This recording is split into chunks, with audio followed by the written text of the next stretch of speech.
Okay, operative vaginal delivery or instrumental vaginal delivery. Forceps is one method and another method is ventouse or vacuum extraction. Obstetric forceps is a double-bladed metallic instrument used for extraction of the fetal head. There are different indications, contraindications, prerequisites, which we will see in further slides. First, coming on to the parts of forceps. This is one kind of forceps. This is normally known as outlet forceps or release forceps. Okay. This is the most common form of or type of forceps we now generally use. Earlier we used to have high forceps, mid forceps, but nowadays we normally generally use only outlet forceps for the indication. Uh, this is one forceps.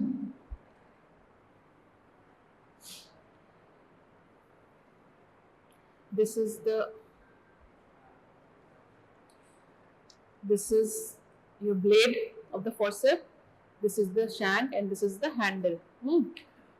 Blade, this is the toe and this is the heel. There is a fenestration for gripping of the fetal head. There are two types of curve in this forceps. One is pelvic curve. This is the pelvic curve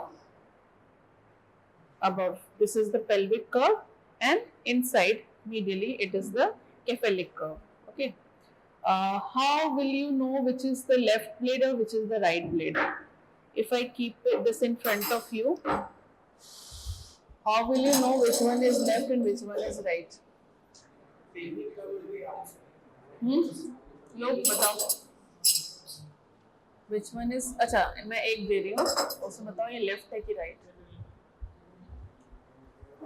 एक से बता दोगे या दोनों का जरूरत पड़ेगा?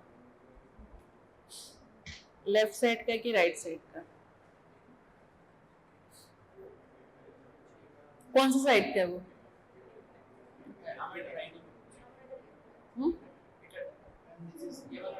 This is left. How you will tell? Left. This is pelvic curve is open. This is the pelvic curve. This will face above. Cephalic curve will face medially. So which side blade is this? Left side. And that one? That one? That one? Right side. How you are deciding the side? According to your hand or you will decide according to patient? Actually, I can fix my hand here. No, that is not decided according to your hand. That is decided according to the patient. In which side of patient pelvis you are applying the blade? In which side of patient pelvis you are applying the blade? Side is according to that only. If blade is applied on the left side of the pelvis of the patient, that will be the left blade, and the blade applied to the right side of the patient pelvis, that is the right blade. So what you were best way is to assemble it first. Okay, keep the forceps in front of you. Assemble the forceps. Okay, assemble. Okay. Patient is in front of me. Patient is lying in lithotomy position. Patient left thigh is on that side. This is the left blade. It will apply on the left side of the patient. Okay, this is the left blade. This blade will be applied on the right side. It will be the right blade. Okay, which blade is applied first? Right or left? Left blade. Okay, left blade is applied first. Side is decided according to the. So if you are given only one blade, one side of the forceps, so you will keep that in front of you. As he told, cephalic curve will face medially, okay, and the pelvic curve will face upwards. Okay, so this is kept in front of you. This is stable. Pelvic curve is upward, cephalic curve is inside, and imagine patient. Just you have to imagine the patient is in front of you. Which side of the patient you will apply this? Left side. This is the left blade. And since the best method is, because you are undergraduate, best method is assemble the forceps and then think. Okay, first assemble the forceps in front of you, then tell the side. Best method is that only. Okay.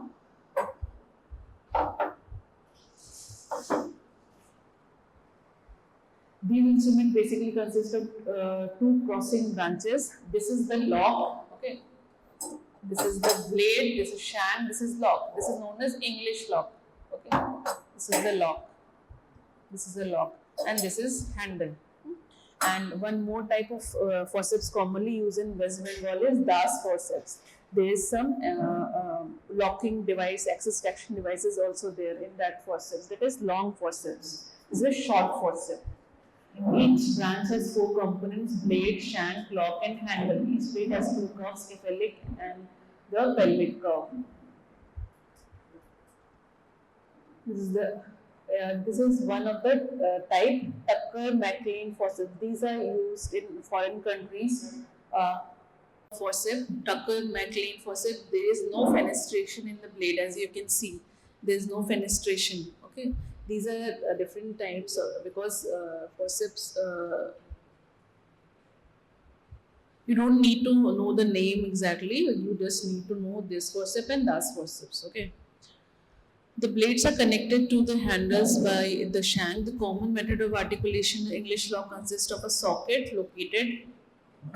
This is the socket located on the shank at the junction with the handle onto which fits the socket similarly located on the opposite shank, as in Wrigley's. This is Wrigley's forceps. Sliding lock is used in some forceps such as Killen forceps. Killen forceps is a kind of rotational forceps, not used nowadays. It was used earlier. This is Simpson's forceps.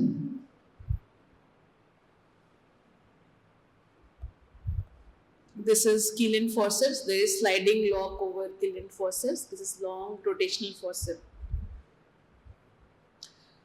Different types of forceps: access traction forceps, Milne-Murray forceps. There is access traction device, and there is short curve forceps. This is short curve forceps, Wrigley's forceps, and straight forceps. It is Killen forceps, also known as rotational forceps. Milne-Murray. This is the access traction device. This is the access traction device. According to this direction, we do traction or give traction according to the access traction device, direction of the access traction device. These are the different classification of the forceps delivery. Earlier we used to have high forceps, not used nowadays.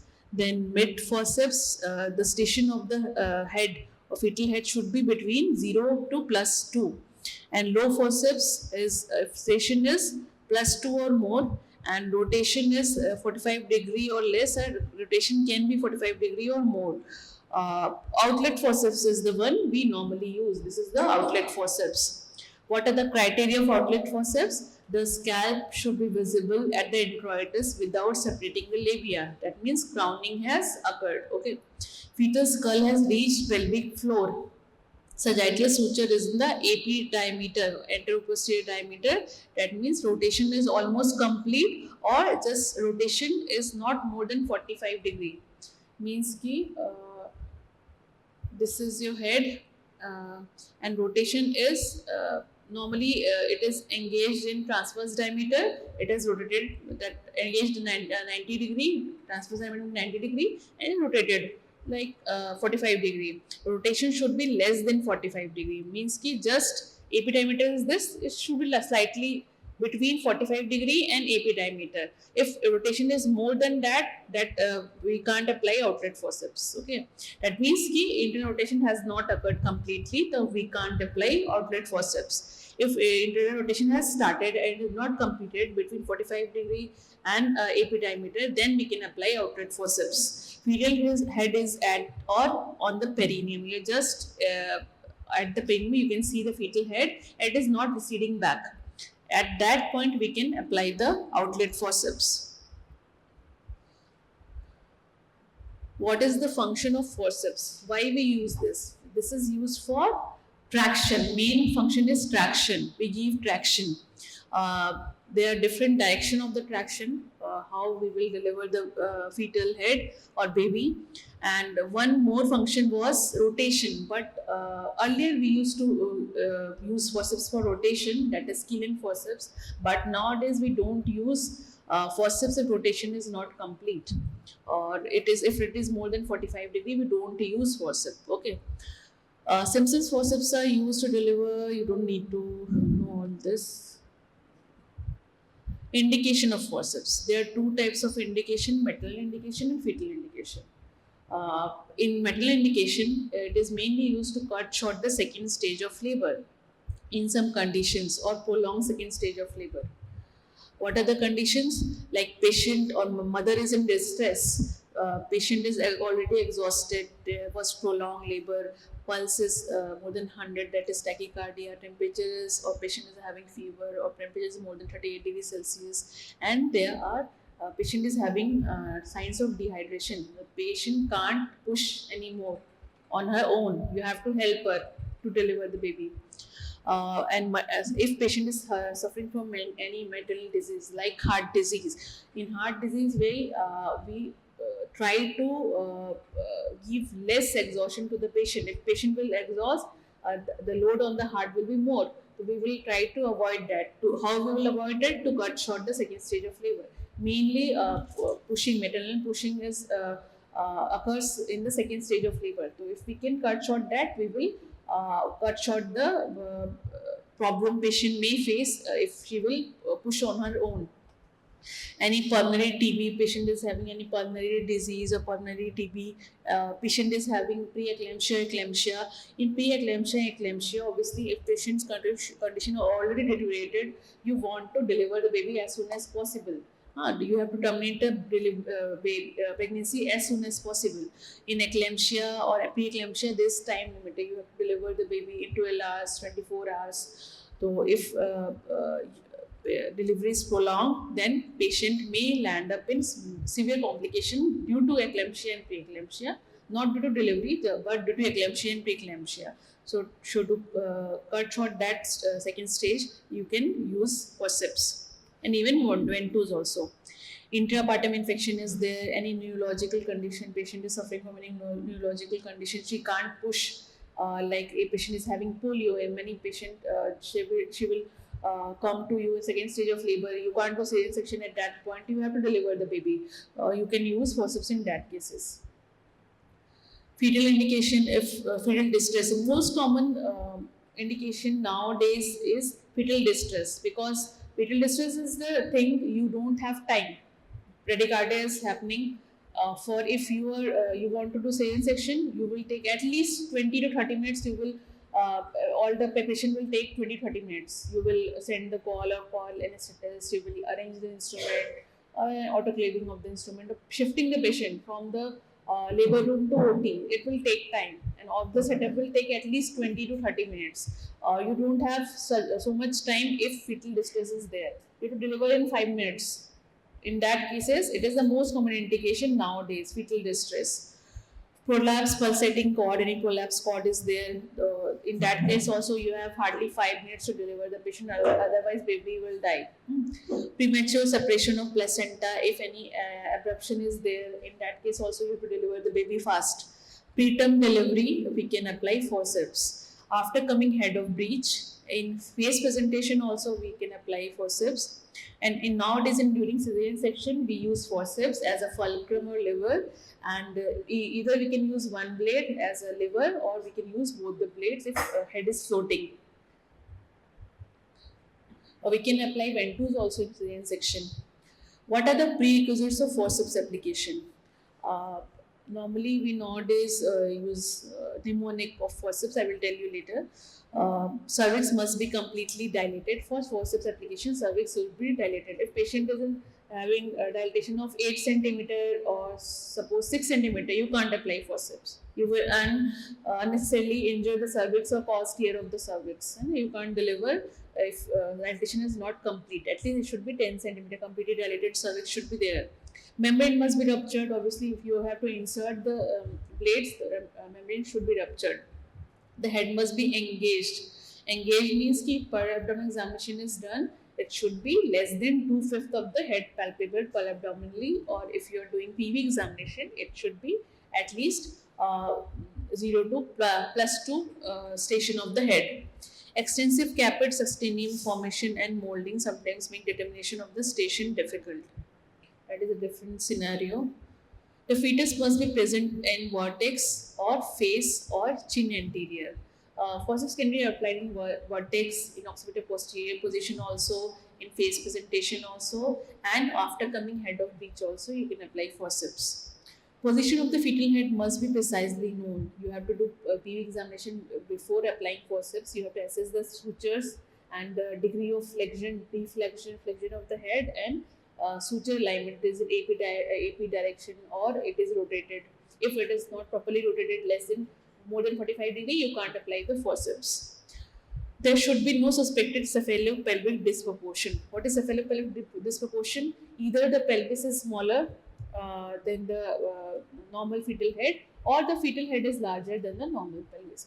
There is some disproportion between the head and the pelvis, so that fetus head can't be passed from the normal pelvis of that patient.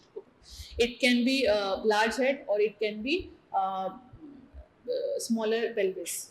Like anthropoid pelvis, android pelvis are smaller, and cephalopelvic disproportion is very common in those pelvis. What preparation for forceps delivery you need to do? There should be some kind of analgesia. Nowadays we give lignocaine, regional anesthesia or general anesthesia. Normally we don't use. We generally use local anesthesia only.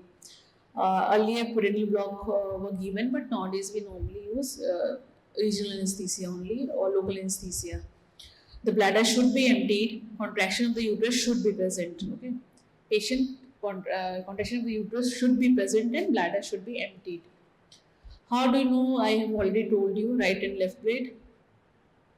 Technique of forceps delivery.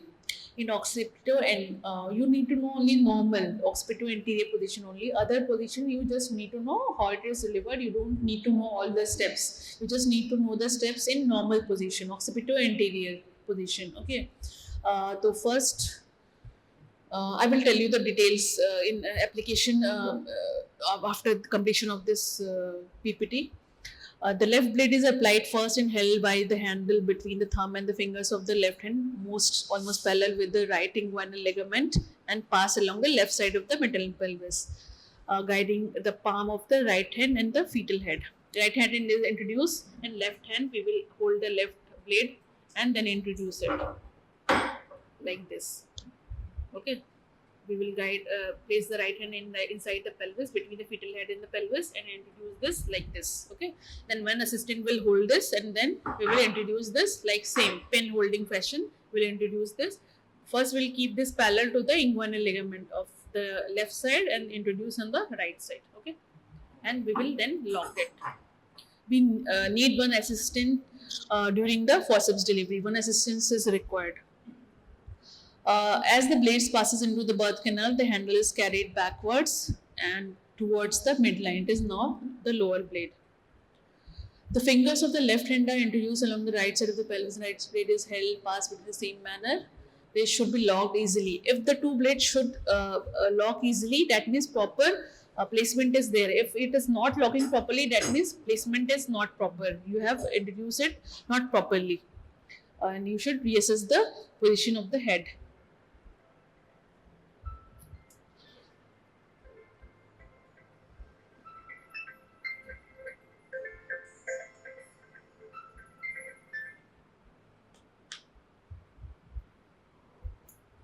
This photograph is taken from the Williams. You can see the application.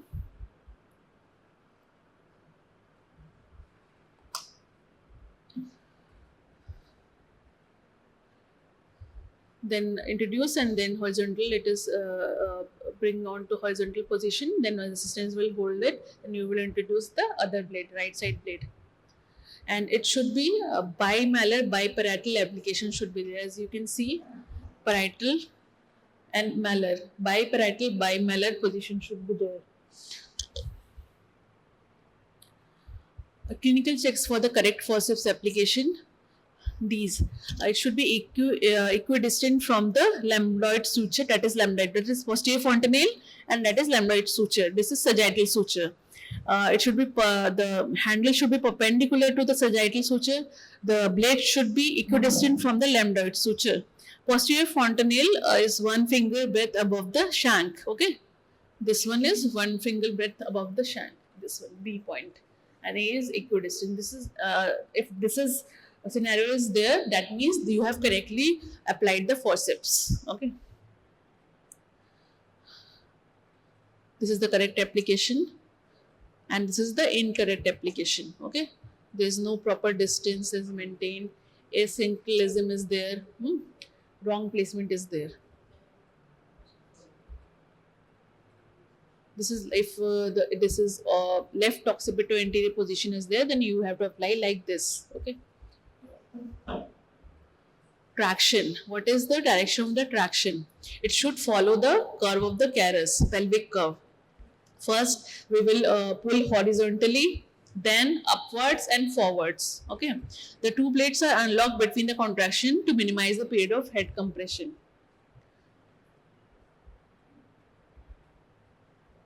This is the first was the horizontal traction, horizontal, then upward and forward. This is forward. Then a blade should be removed. Which blade is removed first? Right blade is removed first. Which is applied last should be removed first, and which is applied first, removed last. This is the application in occipital posterior. Earlier I told you the normal position occipital anterior. This is the abnormal position occipital posterior, how you will apply. Okay, this is the application. This is the occipital posterior. Only the direction of traction changes in the different. Occipital anterior direction is different, traction direction is different. In occipital posterior direction is different, because first you have to do the flexion of the head. You will deliver by flexion. In normal delivery, delivery by extension. Okay. Killian forceps you don't need to know. Face presentation. This is applied in face presentation. Okay. And direction of traction is different in all the application. This is how we apply in the after coming head of breech. This forceps are known as Piper's forceps. This is the only forceps used for delivery of the head of after coming head of breech. This is known as after coming head of breech. Okay. In this scenario, we can't apply vacuum. Okay, because vertex is in maternal side. So you can only and only apply Piper's forceps in this scenario. The forceps could not be applied in the mento-posterior position because vaginal delivery is impossible. You have to do cesarean section. Now coming on to complications. There are complications, mainly laceration, maternal injury, taken from the maternal side, forceps is mainly the main complication is maternal complication of forceps. For maternal side, most favorable is forceps, ventouse for maternal, because injury is less. And for if you see from fetus perspective, the forceps is more safer. Okay, because it provides a cage for the fetal head, protective cage for the fetal head. Whereas in ventouse, it is applied directly on the fetal head. So from fetus perspective, forceps is much safer, and from maternal perspective, ventouse is much safer. Okay, so in forceps, main complication is of laceration, maternal laceration, extension of the episiotomy is there, perineal tear is there. There may be 3rd degree, 4th degree perineal tear, vaginal tear, cervical laceration may be there. In fact, in worst cases, bladder injury, uteric injury, rupture uterus can be there. Now it doesn't occur because we don't use mid forceps or high forceps, or it is very rare in low outlet for this. That's why, due to these complications, the injury, uteric injury, rupture uterus, the high forceps are now obsolete, and rotational forceps is almost obsolete because these complications used to occur. How much higher you will introduce the forceps, injury will be more. That's why those forceps are obsolete nowadays. We don't use. Bone injury, pelvic joints, coccyx, symphysis, pubis. These mostly occur in rotational forceps used to occur because you are introducing the forceps much inside and you are rotating the fetal head uh, against the natural phenomena. Okay. Postpartum hemorrhage due to laceration or atony, pelvic nerve injury. Postpartum hemorrhage is common nowadays also because laceration, atony, cervical laceration is there. PPH can occur due to cervical laceration. And pulmonary infection is very common after forceps or ventouse application due to the laceration. Remote effect can be genital prolapse, stress incontinence, cervical incompetence, genitourinary fistulas can be there.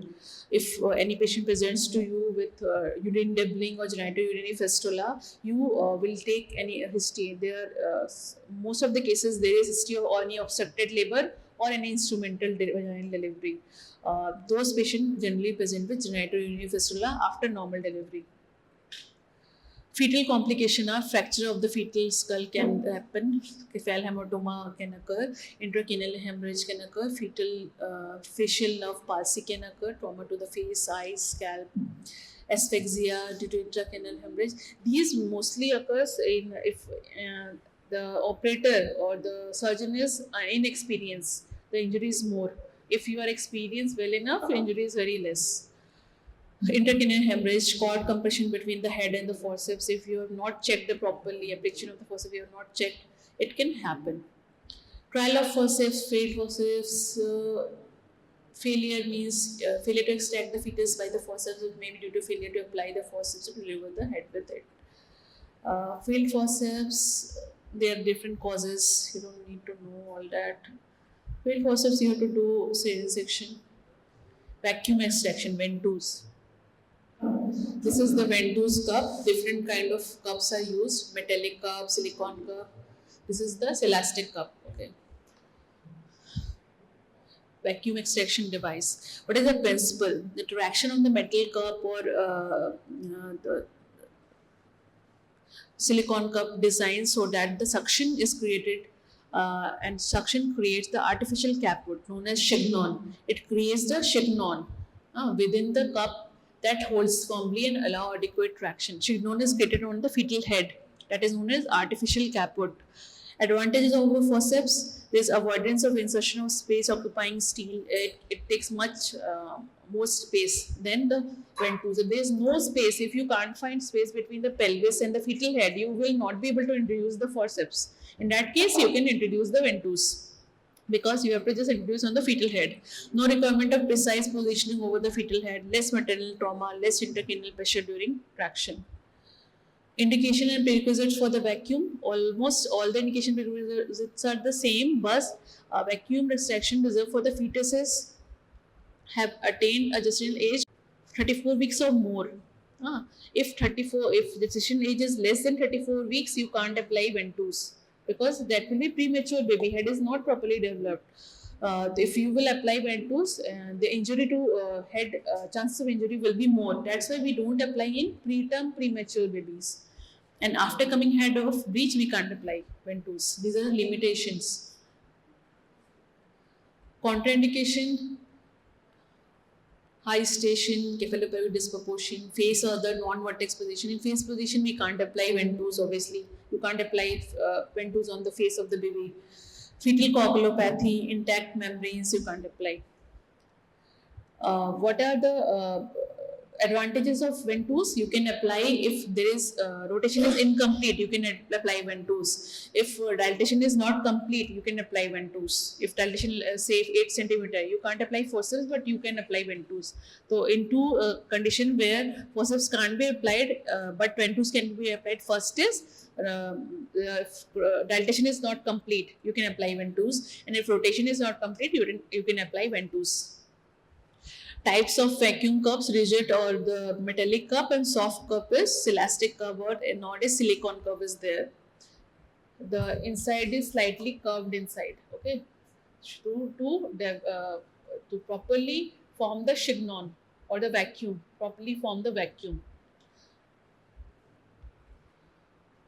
This is the vacuum delivery system. This is the cup. This is the tube, and that is the machine. Here it is placed.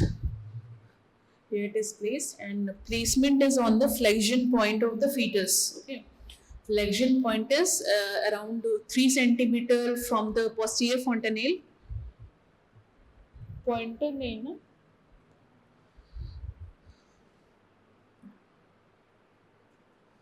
Flexion point is around 3 centimeter from the posterior fontanelle, around 6 centimeter from the anterior fontanelle, and should be midline on the sagittal suture. This is the flexion point. Okay, on the flexion point only we apply the ventouse or ventouse cup. Proper cup placement is 3 centimeter in front of posterior fontanelle and 6 centimeter from the anterior fontanelle. Why this position? Because this position will promote the flexion of the head and bring the smallest diameter of the fetal skull into the maternal passage. If wrong placement is there, there will be more larger diameter of the fetal head might come forward and delivery will be difficult.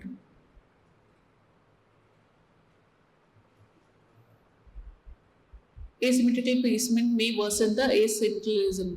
In contrast, when the indication for delivery is failure to descend caused by the occipital malposition with or without asynchronism deflection, cup placement can be difficult. What are the different applications?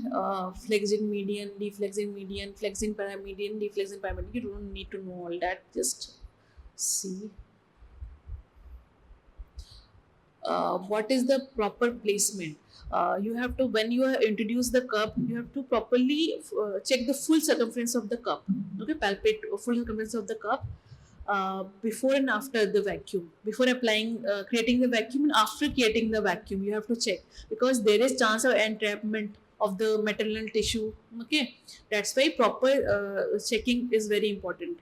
When using rigid cup, it is recommended that the vacuum is created gradually by increasing the suction from 0.2 kg centimeter square every 2 minutes until negative pressure of 0.8 kg per centimeter square is reached. And in these cup, we can create the vacuum very fast nowadays. We don't use metallic cup nowadays. If there is entrapment of maternal tissue, that can cause laceration and hemorrhage, and cup can dislodge. There will be, if maternal tissue comes between the cup and the fetal head, maternal tissue comes, there will be no proper formation of the vacuum, and cup will dislodge. When you are trying to give traction, cup will dislodge. That's why checking is very important. Traction technique should be intermittent and coordinated with the maternal expulsive effort. Two-handed technique is used. Fingers of one hand are placed against the suction cup and the other hand grasp with the handle of the instrument like this. Like this.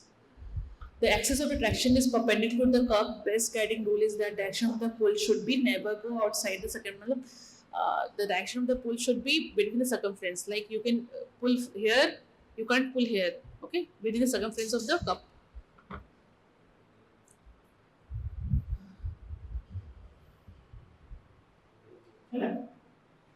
What are the fetal complications of the ventouse? Scalp laceration and bruising, caput succedaneum, and cephalhematoma. Which is more dangerous, caput or cephalhematoma? Which is more dangerous? Cephalhematoma. Caput is very common. In normal delivery also we see caput. Caput is extra periosteal fluid collection extend across the suture line and resolves within 24 to 40 hours on its own. Cephalhematoma is subperiosteal, below the periosteum, below the scalp of the fetus. There is collection and does not cross the suture line, resolves within few weeks. It takes some time to resolve. Sublilial hematoma is subamniotic hemorrhage, one of the most serious and life-threatening complications, crosses suture line, observed within first 12 hours of delivery, but may progress. An intracranial hemorrhage can also occur due to ventouse application. Neutral jaundice can develop, some conjunctival hemorrhage, clavicular fracture, fluid dystocia, injury of 6th and 7th cranial nerve, valves, palsy, retinal hemorrhage, worst cases, fetal death. Metal complication, same, vaginal and cervical laceration, but is much less as compared to forceps. Annular detachment of the cervix can occur if wrong placement of the cup is there. Cervical incompetence may be occur and feature prolapse may occur.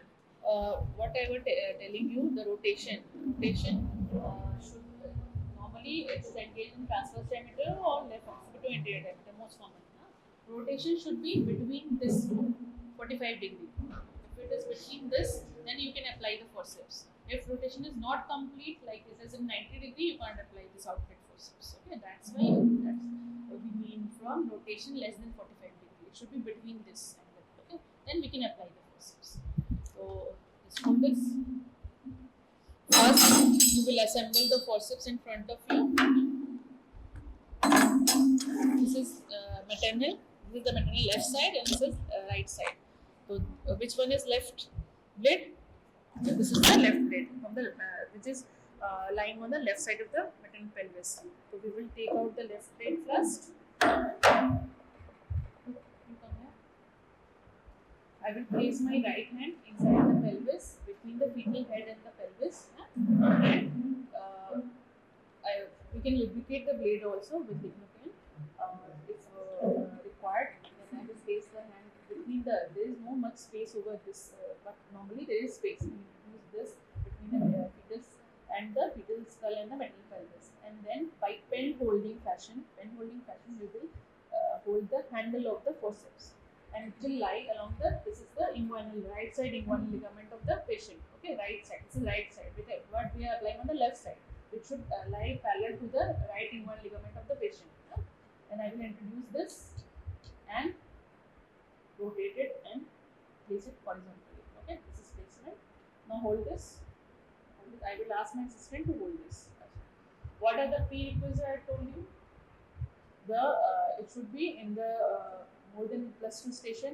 It should be in the perineum or touching the pelvic floor. It should not receive back, and bladder should be emptied, and contraction of the maternal contraction should be present. Okay. And there should be no pedopelvic disproportion. Now this is the left blade is applied. Now in the same manner I will apply the right blade. Same directed around the left side inguinal ligament of the patient.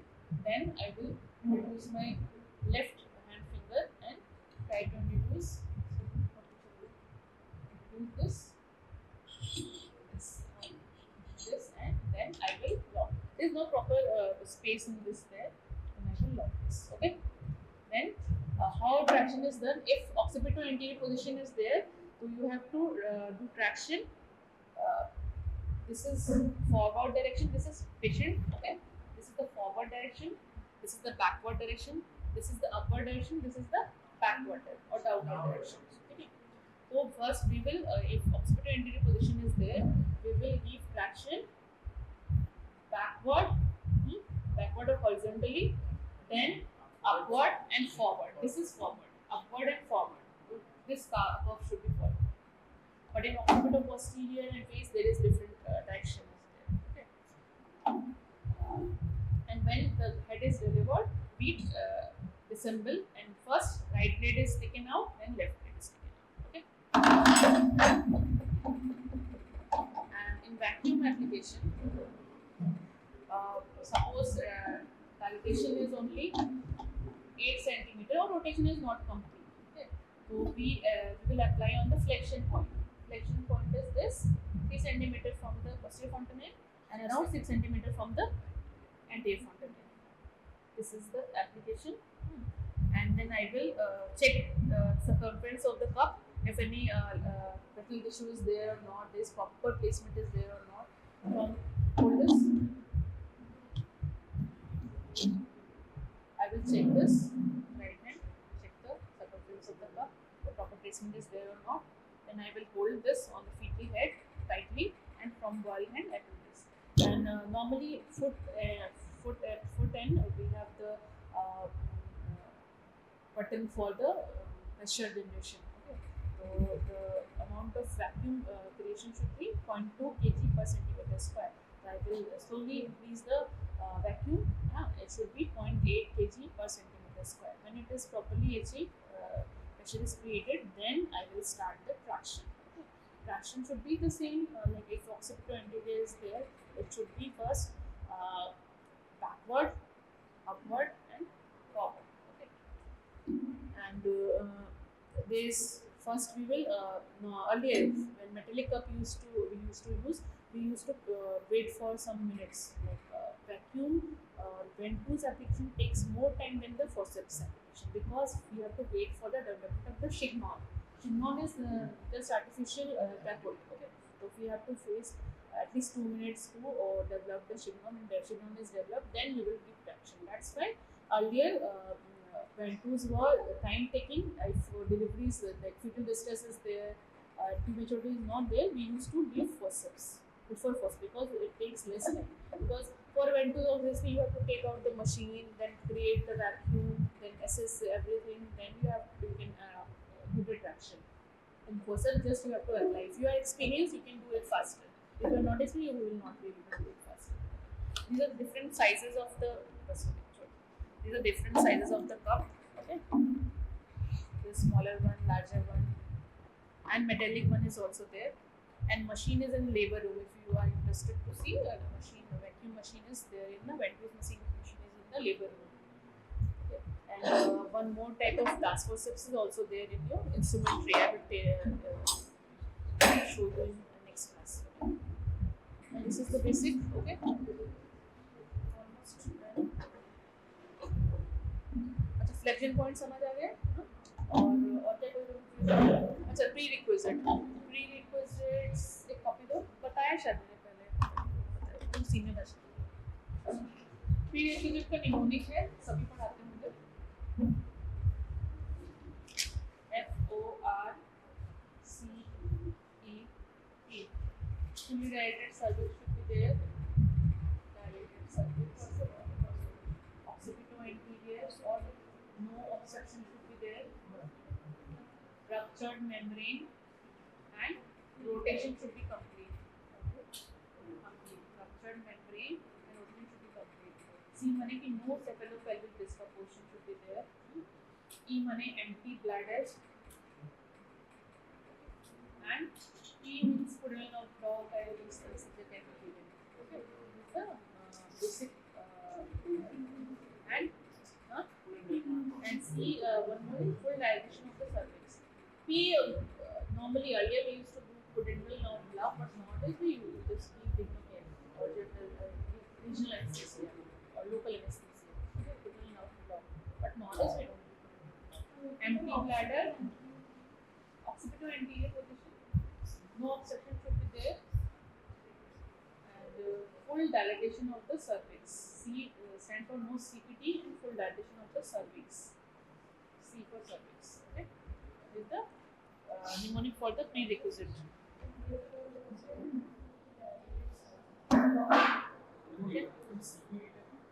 CPT means cephalopelvic disproportion. There should be no cephalopelvic disproportion. If CPT is there, you will directly.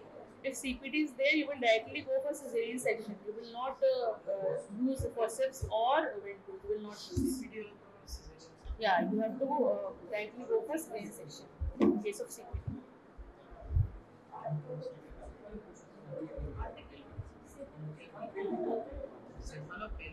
Disproportion. Ruptured membrane. And rotation complete.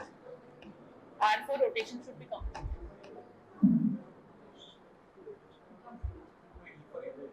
Empty bladder. Engaged head. Empty bladder, engaged head. E for engaged head.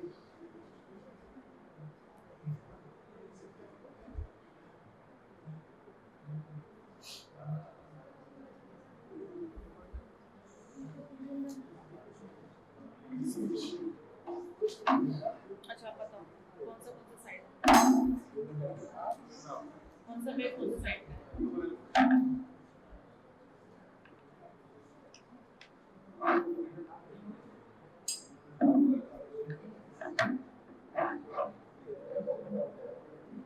Sensor रख पा रहे हो नहीं गलत रख रहे हो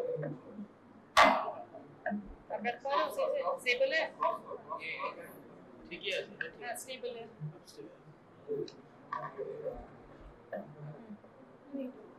lock करो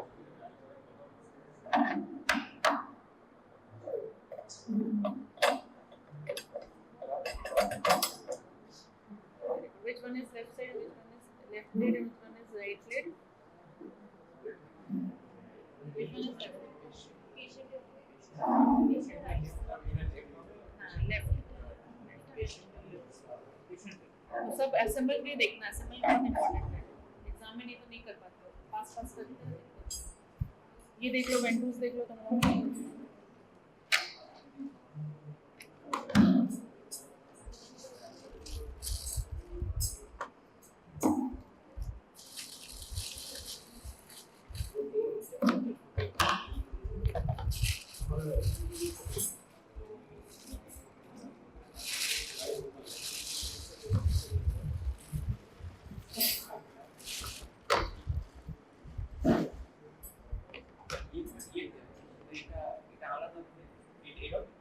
same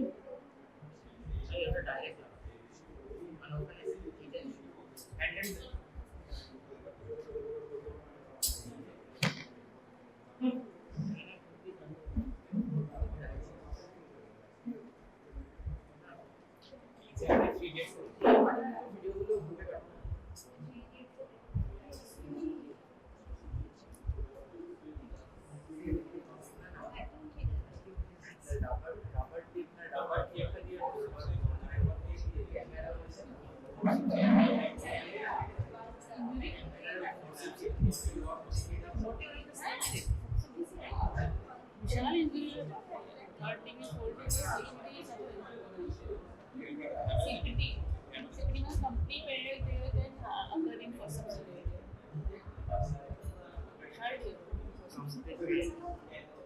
Because normally it is applied just in tight pelvis is there, venue is very tight, then it is not nothing there, then you have to apply for forceps. Venue is not relaxed. Normally venue can relax very delivered. Tight rigid venue is there, then you apply forceps. Third degree, fourth degree there is it may progress to CPT, complete pain means anus it can clear. And repair is also difficult, and that's why gaping, wound gaping is very common after forceps application, and wound gaping and incontinence is very common, and to that sepsis is very common, infection at episiotomy site is very common, non-healing, and there are many patients present with CPT many years later, or the fistula, I told you fistula.